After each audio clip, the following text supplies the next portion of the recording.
June 28, 2025 తారీఖున తమిళనాడు రాష్ట్రంలోని Shivaganga district తిరువపురం ఊరు పోలీస్ స్టేషన్లో సంచలనంగా మారిన లాకప్ డెత్ కేసు పూర్వాపరాల్లోకి వెళితే తిరువపురం ఊర్లో భద్రకాళి అమ్మన్ ఆలయంలో సెక్యూరిటీ గార్డ్గా పనిచేస్తున్న అజిత్, ఇతనికి 27 సంవత్సరాలు, ఆభరణాలు దొంగతనం చేశాడనే నేరం మీద అక్కడ పోలీసులు ఇతను అరెస్ట్ చేశారు.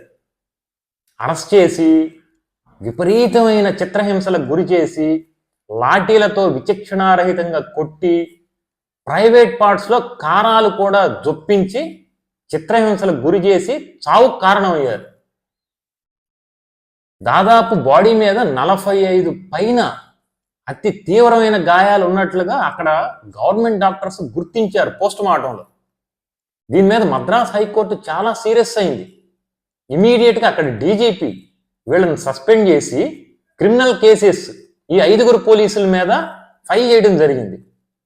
ఇక్కడ నా పాయింట్ ఏంటంటే, అసలు నేరారోపణ మోపబడ్డ వ్యక్తిని కొట్టే అధికారం పోలీసులకు ఎవడిచ్చాడు? కొట్టడం ఏంటి? ఇన్వెస్టిగేషన్ చేయాలి ప్రాపర్గా. ఇన్వెస్టిగేషన్ అంటే ప్రశ్నించటం, నిజాలను రాబట్టడం కోసం రకరకాల కోణాల్లో ప్రశ్నించి ఆ రికార్డుని ఎక్యూజ్డ్ని కోర్టుకు సబ్మిట్ చేయాలి. It's enough. వాళ్ళ డ్యూటీ అంతే, కోర్టుకు మాత్రమే సబ్మిట్ చేయాలి. నేరం రుజువైందా లేదా అనేది కోర్టు ట్రయల్లో కోర్టు మాత్రమే డిసైడ్ చేస్తుంది. ఇప్పుడు ఏమైంది? ఈ కేసు సిబిసిఐడికి వెళ్ళింది. తమిళనాడు స్టేట్ గవర్నమెంట్ చాలా సీరియస్గా తీసుకుంది. పోలీసులు అంటే ఇంత రాక్షసత్వంగా ప్రవర్తిస్తారా? శివగంగా డిస్ట్రిక్ట్ మొత్తం పోలీసుల మీద తీవ్రమైన వ్యతిరేకత్వం ఉంది. ఏముందిలే, కొంతకాలం కేసు నడిచిన తర్వాత కాంప్రమైజ్ అయిపోయి క్లోజ్ చేసుకోవచ్చు అనుకుంటున్నారేమో. సరైన అడ్వకేట్స్ తగలనంత వరకే.